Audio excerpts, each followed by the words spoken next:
Nós estamos na continuidade do livro de Josué, por isso eu peço que os irmãos deixem aberto no capítulo 7. Hoje nós faremos a leitura apenas dos versículos 1 a 12 e pensaremos um pouquinho sobre os impactos da desobediência. E quando eu estava pensando a respeito dessa mensagem e quando eu comecei a ler a respeito dela, sobre aquilo que Josué está transmitindo aqui, como um relato daquilo que aconteceu no período da conquista, me veio à cabeça a ideia de que muitas vezes nós minimizamos a nossa desobediência a Deus. Nós não tratamos elas de maneira séria. E nós vamos perceber aqui hoje os impactos que a desobediência tem na vida daqueles que servem a Deus. E quando eu penso então em minimizar os nossos problemas, eu lembrei de que muitas vezes, não sei quantos dos irmãos mexem com o computador, mas eu mexo, e muitas vezes aparece aquelas telas assim, alguma notificação de erro ou de uma atualização importante que você precisa fazer, e a maioria das vezes a gente de automático ou minimiza ou fecha a janela, né? Não dando muita importância, talvez não seja tão prioritário assim para o meu computador funcionar. Por que eu preciso ler essa mensagem? E muitas vezes a gente minimiza. Achamos que o fato da gente simplesmente tirar aquela tela que apareceu vai resolver o nosso problema. O problema é que o nosso computador está acusando. Mas não é bem assim. E por isso a gente vê hoje, vai ver no texto de hoje, que isso acontece nas nossas vidas. Aqui, esse momento do capítulo 7, Josué acabou de, juntamente com Israel, conquistar e destruir a cidade de Jericó. Eles dominaram a cidade de Jericó tal como o Senhor havia prometido para eles. Eles tiveram uma vitória inacreditável. Mas logo na sequência, o versículo 1 do capítulo 7 já dá uma informação futura, porque nesse momento em que acontece essas coisas aqui, Josué ainda não tinha conhecimento do que tinha acontecido, mas ele dá uma informação daquilo que aconteceu no oculto. Acã pecou. Acã desobedeceu a ordem do Senhor. E muitas vezes, irmãos, nós não olhamos para os impactos da desobediência de maneira séria. E por isso sofremos. Então, hoje eu queria ver com os irmãos a respeito disso, desses impactos, na perspectiva de Deus e não nossa. Queria que os irmãos acompanhassem então os versículos de 1 até o versículo 12 do capítulo 7 do livro de Josué. A palavra de Deus diz assim: mas os israelitas foram infiéis com relação às coisas consagradas. Acã, filho de Carmi, filho de Zinri, filho de Zerá, da tribo de Judá, apossou-se de algumas delas. E a ira do Senhor acendeu-se contra Israel. Sucedeu que Josué enviou homens de Jericó a Ai, que fica perto de Bet-Avém, a leste de Betel, e ordenou-lhes: subam e espionem a região. Os homens subiram e espionaram Ai. Quando voltaram a Josué, disseram: não é preciso que todos avancem contra Ai. Envie uns 2 ou 3 mil homens para atacá-la. Não canse todo o exército, pois eles são poucos. Por isso, cerca de 3 mil homens atacaram a cidade, mas os homens de Ai os puseram em fuga, chegando a matar 36 deles. Eles perseguiram os israelitas desde a porta da cidade até Sebarim e os feriram na descida. Diante disso, o povo desanimou-se completamente. Então Josué, com as autoridades de Israel, rasgou as vestes, prostou-se, rosto em terra, diante da arca do Senhor, cobrindo de terra a cabeça, e ali permaneceu até a tarde. Disse então Josué: Ah, Senhor, por que fizestes este povo atravessar o Jordão? Foi para nos entregar nas mãos dos amorreus e nos destruir? Antes nos contentássemos em continuar do outro lado do Jordão. Que poderia dizer, Senhor, agora que Israel foi derrotado por seus inimigos? Os cananeus e os demais habitantes desta terra saberão disto. Nos cercarão e nos eliminarão e eliminarão o nosso nome da terra. Que farás então pelo seu grande nome? O Senhor disse a Josué: Levante-se, porque você está aí prostrado? Israel pecou, violou a aliança que eu lhe ordenei, apossou-se das coisas consagradas, roubou-as, escondeu-as e as colocou junto dos seus bens. Por isso, os israelitas não conseguem resistir os inimigos, fogem deles porque se tornaram merecedores de sua destruição. Não estarei mais com vocês, se não destruírem do meio de vocês o que foi consagrado à destruição. Vamos orar? Senhor Deus, nosso Pai, te pedimos por esse momento, Pai, que acabamos de ler a Tua palavra, para que por meio dela os nossos corações sejam desafiados a uma prática de vida obediente. Que a gente possa enxergar de fato, Senhor, o quão impactante pode ser a desobediência às suas ordens, Deus.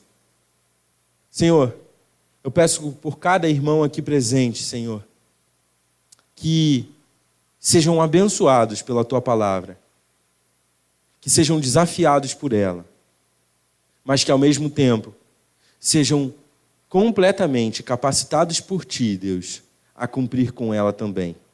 Nós cremos que o Senhor pode fazer isso por nós, e por isso nós oramos assim, em nome de Cristo Jesus. Amém. Bom, meus irmãos, quando nós olhamos então para o texto que acabamos de ler, vemos um Josué e um Israel vitorioso, que acaba de destruir uma das maiores potências dos cananeus, mas que agora, num novo desafio, um desafio aparentemente, nos olhos humanos, menor, enfrenta a sua maior derrota. Uma derrota na terra da vitória. Na terra da conquista, a única derrota que Israel sofre, mas que sofreu por meio daquilo que Deus estipulou, porque eles desobedeceram. Quando eu olho para esse texto, eu vejo no versículo 1 a primeira demonstração dos impactos da desobediência. O versículo 1, ele nos mostra que a desobediência de um só homem chamou a culpa de todo o castigo para toda a nação. E talvez a gente olhe para esse texto e a gente pense assim, mas por que, Paulo?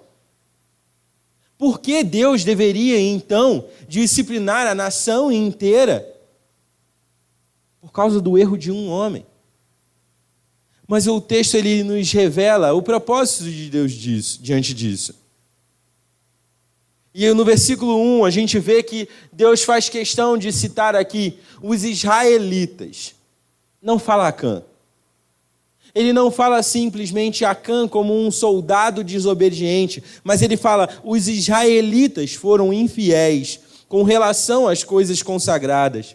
Meus irmãos, nós já sabemos a respeito daquilo que acontece com a desobediência contra as ordens do Senhor. Mas a verdade que muitas vezes nós deixamos passar e que nós muitas vezes esquecemos nas nossas batalhas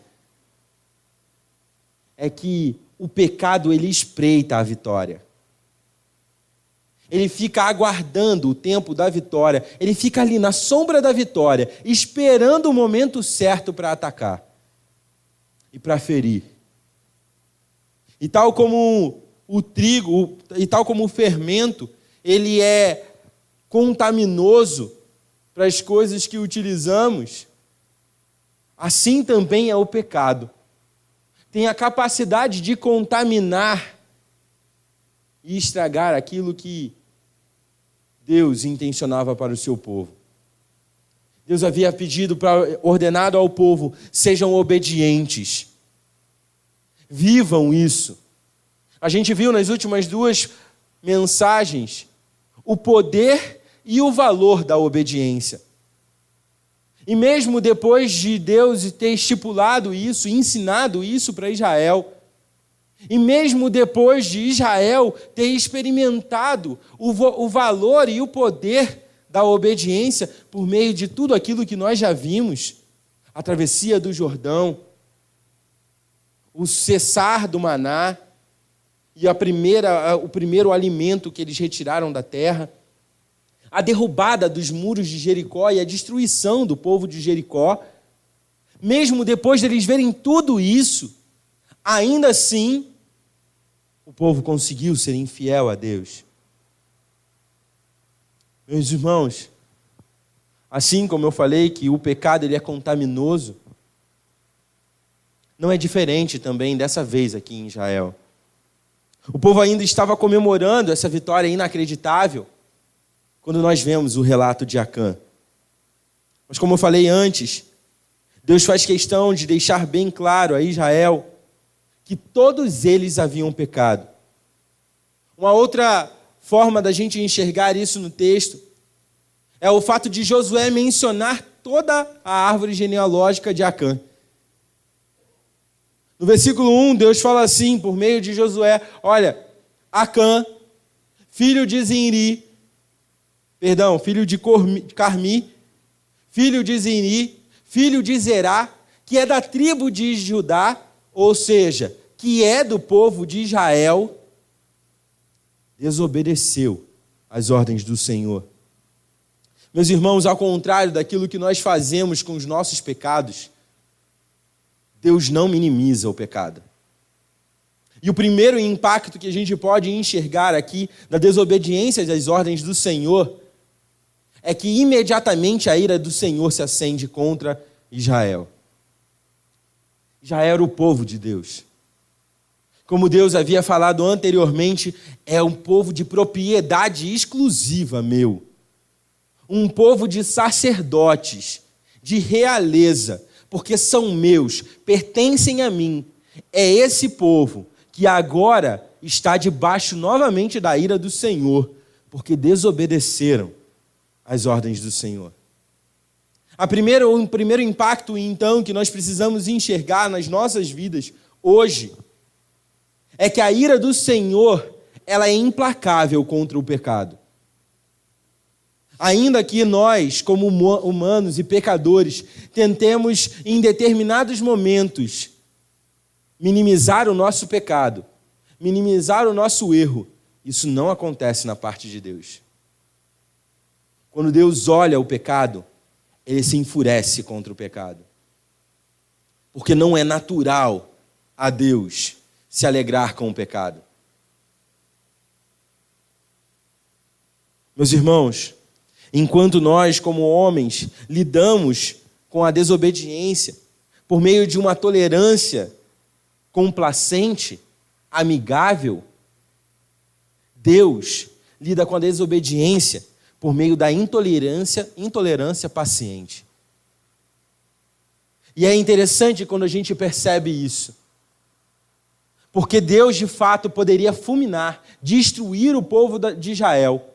Ele poderia eliminar com um estalar de dedos o povo de Israel nesse momento. São desobedientes, infiéis, querem viver em rebeldia contra mim.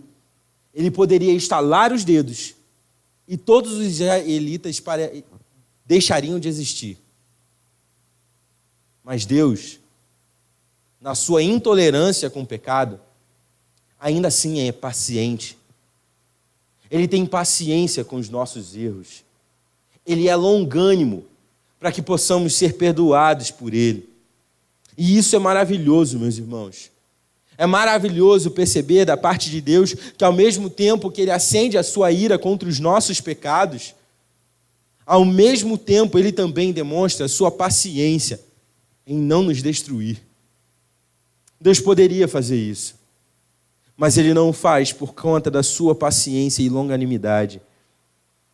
Ao mesmo tempo que o pecado é abominado da parte de Deus, Ele aguarda, Ele ensina o seu povo.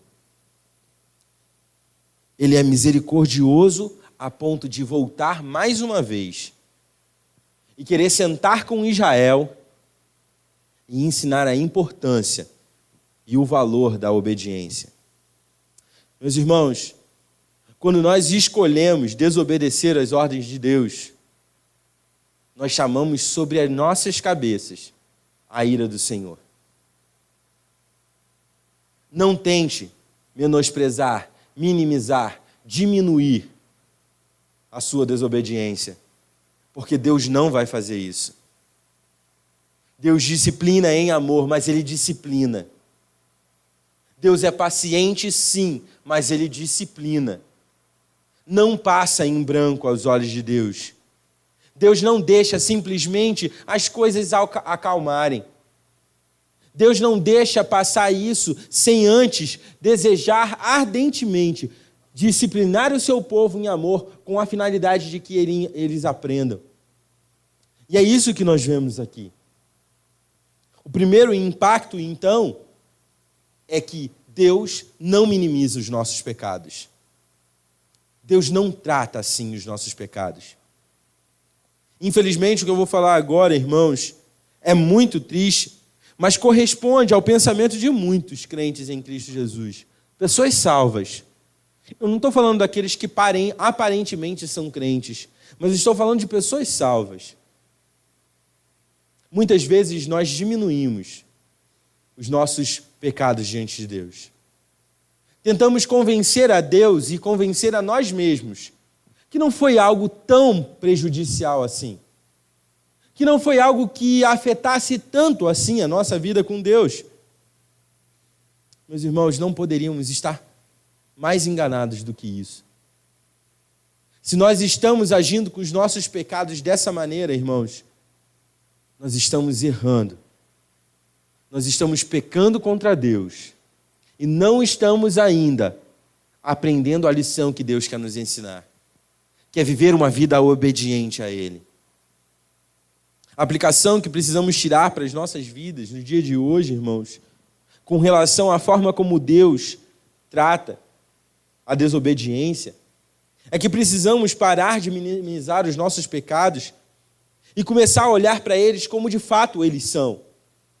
São pecados, são contra Deus. É como se a gente estivesse agredindo o nosso Deus.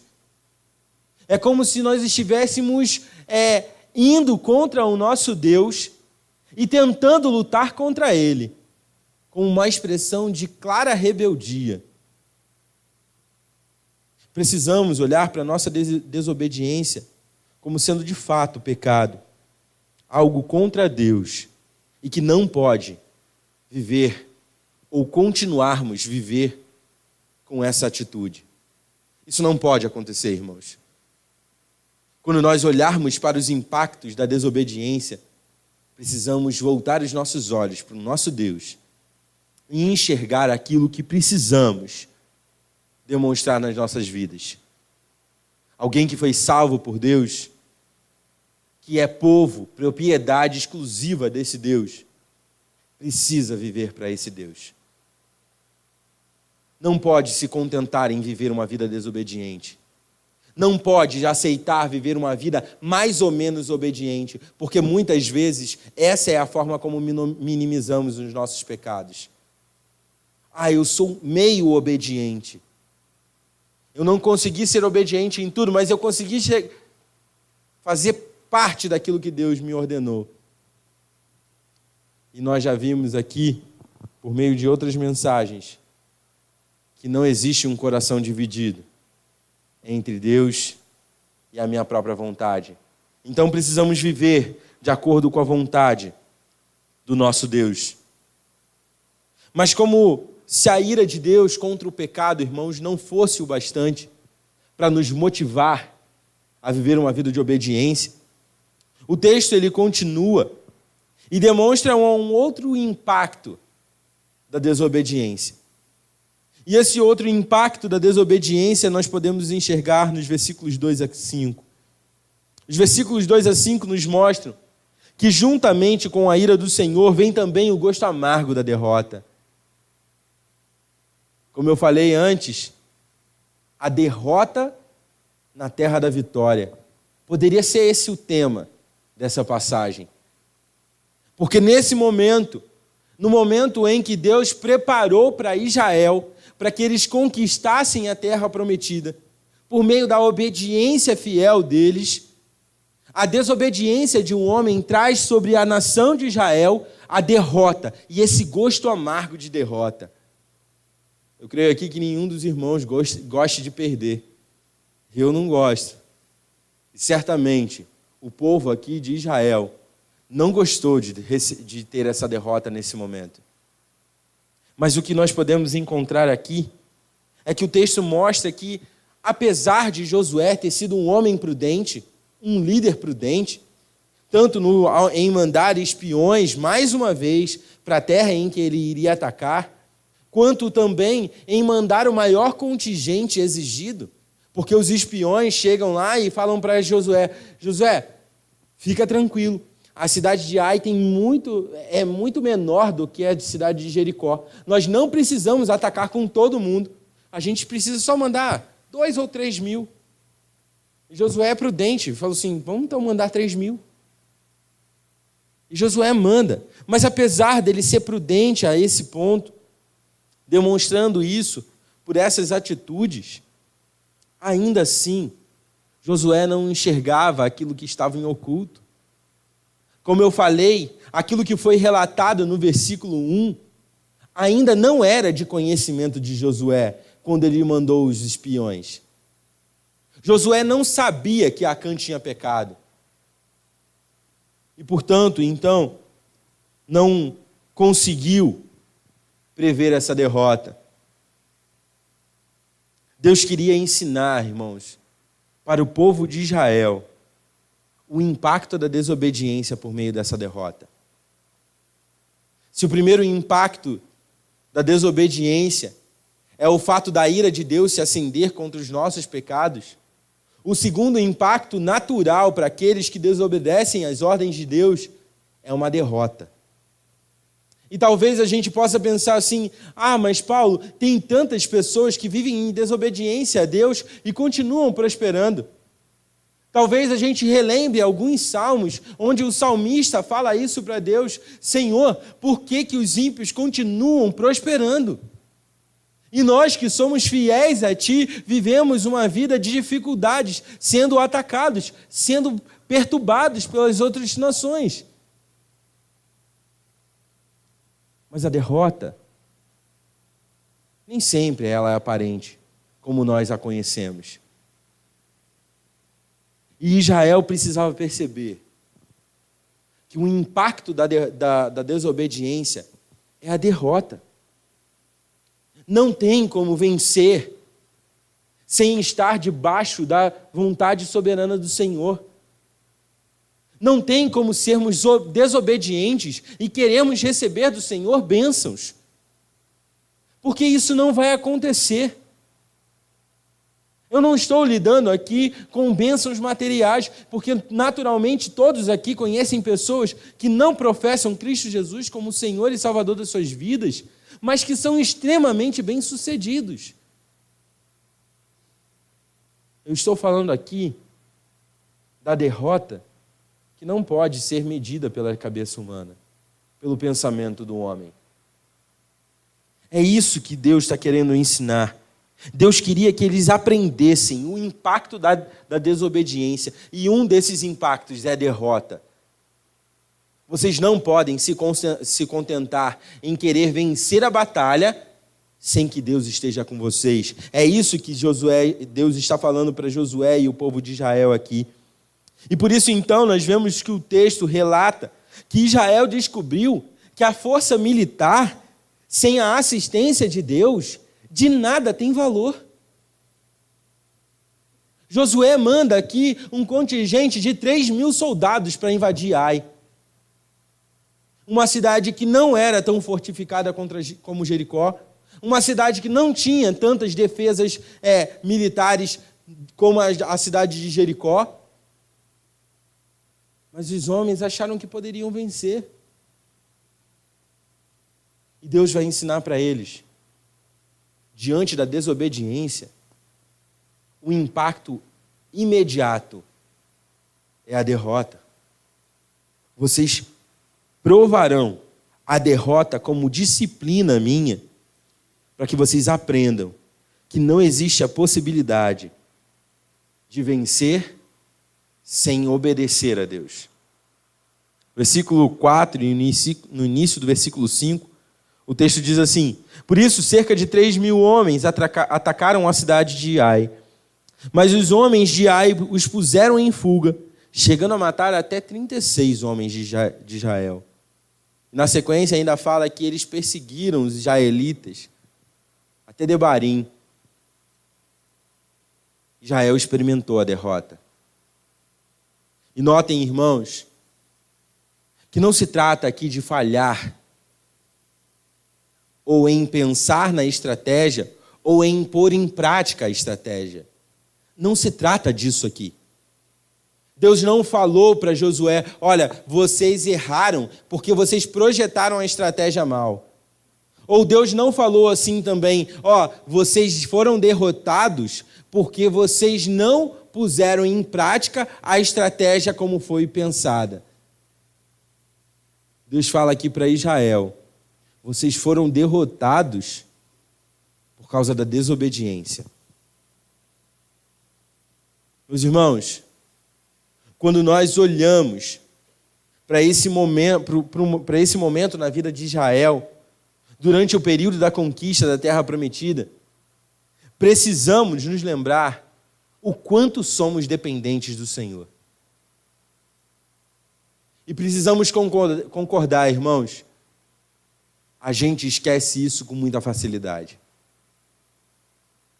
A gente tem a tendência de se lembrar do Senhor quando estamos em dificuldade.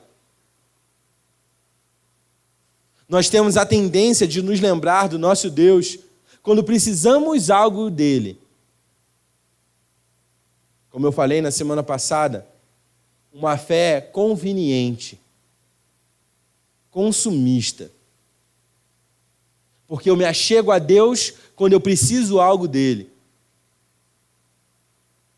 Mas Deus estava querendo ensinar, como a gente viu na semana passada, uma fé obediente, que obedece sem questionar, porque confia no Senhor, porque entende que de Deus vem todas as coisas, vitória ou derrota, Deus usa tudo isso para o nosso bem e para a glória dele.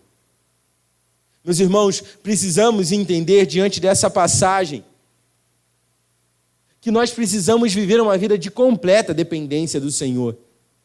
Não dá para a gente viver parte dependente e parte autossuficiente. E nós falhamos nisso, irmãos. Porque quando as coisas começam a dar certo na nossa volta, quando eu consigo o emprego que eu quero, quando eu passo a ganhar o salário que eu desejo, quando eu passo a ter aquilo que eu almejava, eu não dou glória a Deus por isso. Eu não lembro de trazer à minha memória o fato de que foi Deus quem me concedeu tudo isso. Nós precisamos, irmãos, lembrar que somos dependentes completamente do Senhor. Nos mínimos detalhes, irmãos, nenhum de nós acordaria nessa manhã de domingo se não fosse da vontade do Senhor. Nós dependemos do Senhor até mesmo para respirar. Nós dependemos do Senhor para viver cada uma das nossas atitudes que nós tivemos até esse momento. Tudo isso foi na dependência do Senhor. Porque sem Ele, nada disso teria acontecido. Mas nós não lembramos disso, irmãos. Nós esquecemos isso com muita facilidade. E Josué, então, por meio desse momento aqui de Israel, está nos lembrando nessa noite que precisamos viver uma vida dependente. E essa lembrança, meus irmãos, não pode ser uma espécie de amuleto de vitória. Essa lembrança precisa sim ser algo que é genuíno, reconhecendo de fato que somos completamente dependentes do Senhor. E quando eu falo aqui amuleto de vitória, é porque muitas vezes nós olhamos para as ordens bíblicas e fazemos simplesmente pensando na recompensa. E talvez foi isso que motivou Acã a praticar essa atitude aqui. Porque olhou para Deus nos momentos em que Deus poderia dar aquilo que ele queria e foi dependente de Deus nesse momento. Obedeceu a Deus. Mas quando ele vê as coisas que ele queria e que Deus não queria dar para ele, ele toma para si. Agora, para mim, é muito mais valioso ser dependente dos deuses cananitas. Agora, para mim, é muito melhor e muito mais confortável viver baseado nesse Deus, porque esse Deus está me oferecendo aquilo que eu quero. Isso é usar a obediência como um amuleto de vitória. Se eu só posso ser vitorioso se eu obedecer a Deus, então eu vou obedecer a Deus para isso. Você está de olho na vitória e não em obedecer a Deus. E Deus estava tratando isso com Israel. Olha, vocês precisam compreender que um outro impacto da desobediência à minha vontade é derrota. Vocês vão experimentar a derrota sempre que vocês desobedecerem às minhas ordens. Porque isso é rebeldia contra o Deus de Israel. Não tem como querer sair vitorioso de uma batalha sem ter uma vida obediente a Deus. Porque é Deus que é o Senhor. É somente Deus que é o Senhor da batalha. Talvez hoje a gente não tenha que enfrentar um exército. Mas lutamos constantemente muitas batalhas no nosso dia a dia. E a única forma de sairmos vitoriosos, percebam, vitoriosos, não pessoas que alcançaram o que queriam. A única forma de sairmos vitoriosos das nossas batalhas é sermos obedientes a Deus. Talvez Deus não conceda aquilo que eu e você queremos. Talvez aquilo que desejamos e projetamos no nosso coração, no nosso pensamento, a respeito daquilo que queremos no futuro, não seja concretizado. Mas a obediência por si só é uma vitória.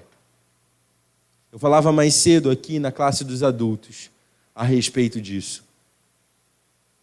O simples fato de obedecermos ao nosso Deus já é em si uma gloriosa vitória, porque isso só é possível por meio da salvação que Deus nos concedeu através do seu Filho. Não existe possibilidade de obedecer a Deus sem conhecê-lo. Você pode ter atitudes morais, você pode ser uma pessoa, na perspectiva do mundo aí afora, uma pessoa boa, mas você não está obedecendo a Deus. Existe uma diferença muito grande. E Deus está tratando isso com Israel nesse momento. Vocês precisam perceber os impactos da desobediência na vida de vocês. Deus poderia talvez ter relatado isso para Josué antes dele mandar os israelitas para Ai. Quando os espiões voltaram, Deus poderia ter falado com Israel: olha só, eu quero que vocês saibam uma coisa, tem um soldado dentre o exército de Israel que está em pecado, que desobedeceu às minhas ordens. E se vocês forem para Ai agora, vocês serão derrotados. E homens de vocês, do exército de Israel, serão mortos nessa batalha. Deus poderia ter feito isso. Mas ele não fez. Porque na sua soberana vontade, Israel precisava passar por esse momento. Para que eles pudessem aprender os impactos da desobediência. Primeiro, a ira de Deus se acende. Deus não minimiza pecado. E segundo, Deus disciplina, sim, o seu povo por meio de derrotas. Para que ele possa compreender o valor da obediência. O valor de uma fé obediente diante de Deus. Apesar de ter sido uma derrota dura para Israel, Deus já tinha ainda algumas coisas para tratar com Israel. Além dos impactos que acabamos de ver, nós podemos perceber também nos últimos versículos, do versículo 6 ao 12, nós podemos perceber que o lamento de Josué é usado da parte de Deus para eles aprenderem mais uma coisa. A gente vê então nos versículos de 6, principalmente 6 a 9, onde Josué e os anciãos da nação de Israel lamentam a sua derrota e lamentam então diante desse impacto da desobediência. Mas apesar dessa manifestação de Josué e desses anciãos,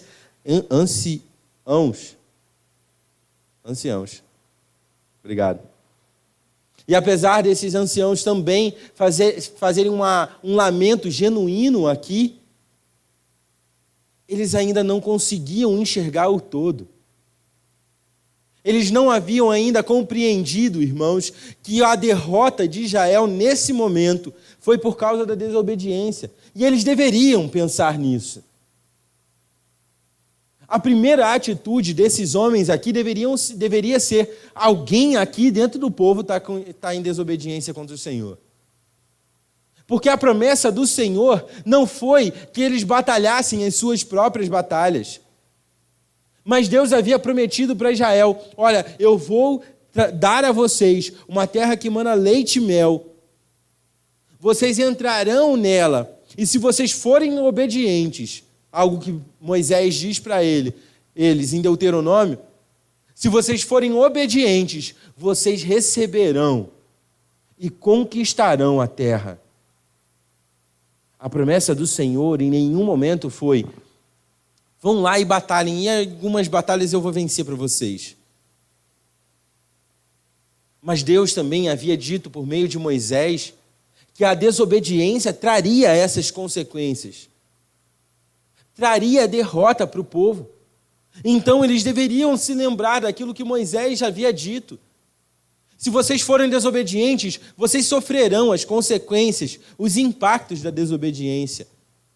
Mas eles não conseguiram enxergar nesse momento essa atitude pecaminosa de um dos seus soldados. E apesar, como eu falei, do manifesto desse lamento ser genuíno da parte deles, porque quando a gente olha aqui nos versículos 6 a 9, o lamento de Josué é sincero. Ele olha para o Senhor, ele rasga as suas vestes, e esse processo que ele relata aqui no versículo 6 é um processo de estar passando por aflição. É um processo de sofrimento, expressão de sofrimento. Algumas vezes isso foi promulgado em todo Israel por causa do pecado de Israel. Então, no momento de lamento, a nação se constrangeu com a realidade do seu pecado, rasgaram as suas vestes, em alguns momentos rapavam as suas cabeças, tacavam o pó sobre elas como uma expressão de aflição. Josué está expressando isso aqui. Ele estava aflito com a derrota. Por que isso está acontecendo? Nos versículos seguintes, nos versículos 7 e 8, a gente vê Josué dizendo: soberano Senhor, por que fizestes atravessar o povo o Jordão? Por que o Senhor fez a gente atravessar para experimentar a derrota agora? Antes a gente tivesse se contentado com o fato de ficarmos com as terras do outro lado do Jordão. Eram terras grandes. A parte leste do Jordão, antes da travessia, a terra que eles dominaram dos amorreus era gigantesca. Caberia certamente todo o povo de Israel. O lamento deles aqui é genuíno, é sincero. Senhor, a gente não está compreendendo. A gente vê isso em outros momentos na Bíblia. Os salmistas fazem isso diante do Senhor. Abacuque faz isso diante do Senhor. Expressa o seu lamento, a sua falta de compreensão com um plano futuro da parte de Deus. Porque a expressão de lamento em si não é pecado contra o Senhor. Deveríamos fazer isso mais vezes. Não nos lamentarmos abertamente com o Senhor, mas quando não compreendermos os planos do Senhor, colocar diante dele. Senhor, eu não estou conseguindo enxergar o que o Senhor está planejando para mim. E isso está me incomodando. Mas é interessante que tanto em Abacuque quanto os salmistas, apesar deles demonstrarem esse lamento, esse aparente esse descontentamento com as atitudes do Senhor, tanto em Salmos quanto nos outros livros que falam sobre isso, sempre termina falando: mas eu, todavia, vou continuar confiando no Senhor. O Senhor é a minha rocha, é a minha cidadela segura, é em Ti que eu me refugio. As nossas expressões de lamento não deveriam ser reclamações, mas deveriam ser sinceras e colocando para o Senhor diante disso, mas em tudo confiando no Senhor.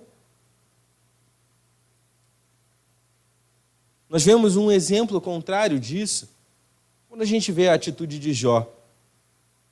Jó, até em determinado momento, ele demonstra uma atitude firme. Mas depois dos capítulos 3 em diante, Jó, ele começa a se lamentar como se fosse um coitado. Como se estivesse sendo prejudicado por Deus. Em determinados momentos, esse sentimento é promovido pelos seus amigos.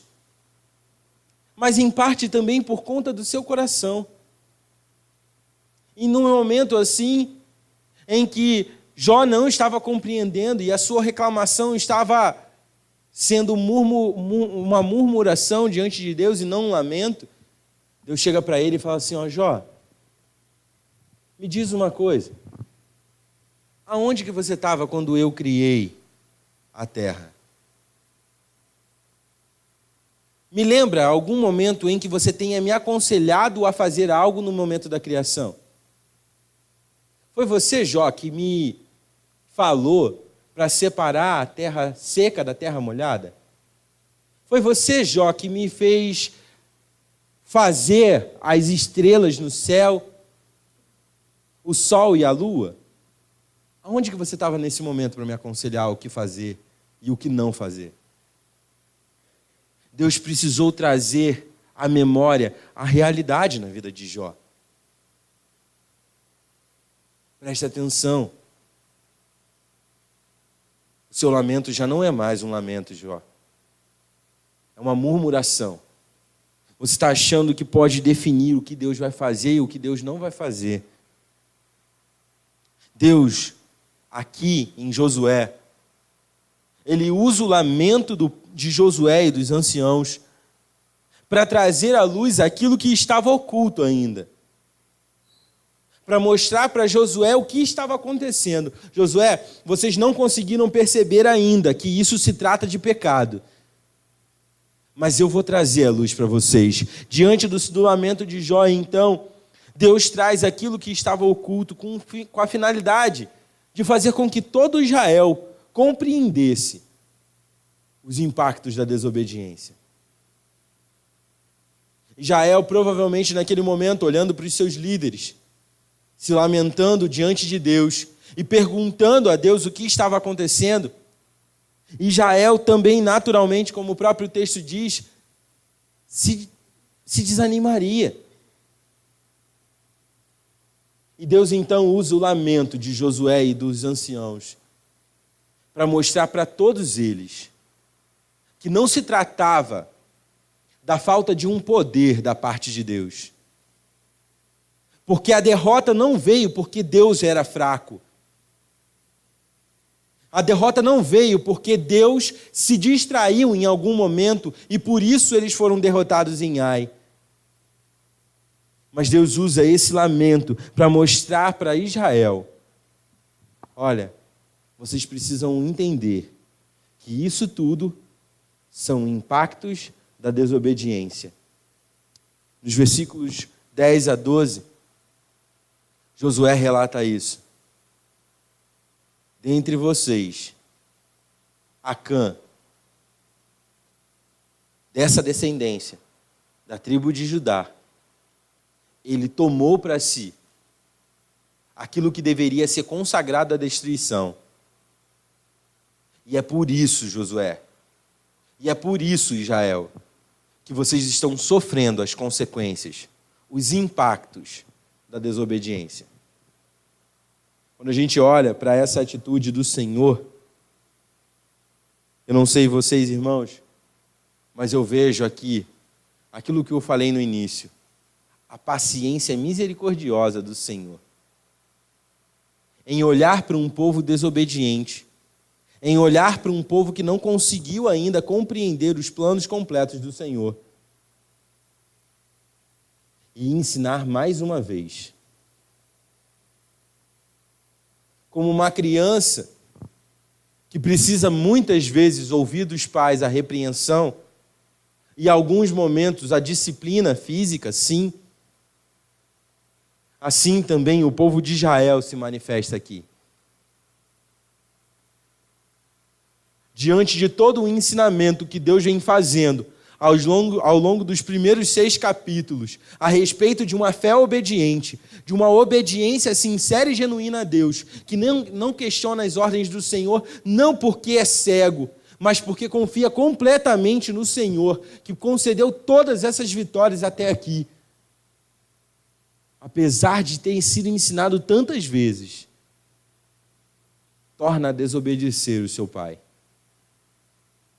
Josué, então, diante dessa realidade, é chamado por Deus a eliminar a desobediência, a fazer com que os israelitas compreendessem os impactos da desobediência na vida deles.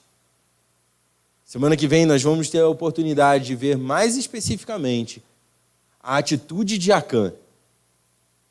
E qual foi a forma que Deus usou para disciplinar tanto o povo quanto Acã. Mas a gente não pode se esquecer, irmãos, dos impactos da desobediência. E os impactos são a ira de Deus contra o pecado, porque Deus não minimiza o pecado. Deus lida com o pecado da forma como ele precisa ser lidado. E o segundo impacto que o texto nos mostra a respeito da desobediência é que aqueles que desobedecem experimentam a derrota. Porque não existe a possibilidade de, por meio da desobediência, alcançarmos uma vitória dada por Deus. É impossível. É impossível sermos desobedientes e alcançarmos o favor de Deus. Deus não age assim. Deus lida com o pecado no momento certo, da forma como Ele acha que deve lidar, para que o seu povo seja disciplinado e para que assim Ele seja glorificado em todas as coisas.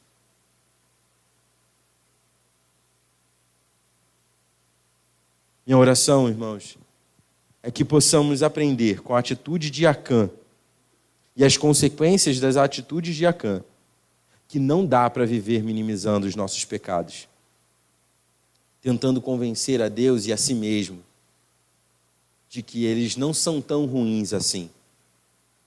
Nós já conhecemos os impactos da desobediência. O que precisamos então viver agora é uma vida que corresponde à contramão da desobediência, que é vivermos uma vida de fé obediente, que ouve o Senhor em todo instante e busca fazer e cumprir a vontade desse Deus. Amém? Que a gente possa viver isso nas nossas vidas. E que naquilo que formos desafiados por Deus nessa semana e no resto das nossas vidas, possamos apresentar uma vida obediente e não desobediente. Amém? Vamos nos colocar de pé, irmãos? Vamos orar, agradecendo a Deus por esse nosso tempo aqui. Oremos. Senhor Deus, nosso Pai, somos gratos a Ti por tudo isso que acabamos de ouvir por meio da Tua palavra. E Deus, a nossa oração nesse momento, olhando para tudo isso que Israel experimentou aqui com relação ao pecado de Acã, ao pecado de Israel, que as nossas vidas possam apresentar justamente o oposto, Pai. Que possamos compreender os impactos da desobediência. Que possamos entender que o Senhor não minimiza os nossos pecados. Que o Senhor não trata com eles amigavelmente. Mas como vimos no texto, o Senhor acende a sua ira contra os nossos pecados. Então, Pai, que diante dessa compreensão, dessa realidade, possamos demonstrar uma vida obediente. Possamos entender que tal como o Senhor não minimiza os nossos pecados, assim também precisamos viver, sem minimizar os nossos pecados, tratando eles como de fato são, porque eles são contra Ti, Deus. Da mesma forma, Pai, eu Te peço que a gente aprenda também por meio da derrota de Israel, que não há possibilidade de sermos vitoriosos mantendo uma vida desobediente. E portanto, Pai, que diante dessa confrontação, dessa realidade, desse impacto da desobediência nas nossas vidas, possamos apresentar vidas obedientes a Ti, que compreendem que não existe a possibilidade de sair vitorioso de uma batalha sem que a nossa vida apresente a obediência, a verdadeira obediência a Ti, Deus. Senhor, nos leva em segurança para as nossas casas, nos dá uma boa semana e que em tudo possamos glorificar o Teu santo nome por meio do nosso testemunho diário. Essa é a minha oração. Eu a faço em nome de Cristo Jesus. Amém. Que a graça de Cristo Jesus, o nosso Senhor e Salvador, que o amor de nosso Deus, Pai, e que a comunhão e a consolação com o Santo Espírito esteja com cada um de vós, queridos irmãos, hoje e para todo sempre. Amém.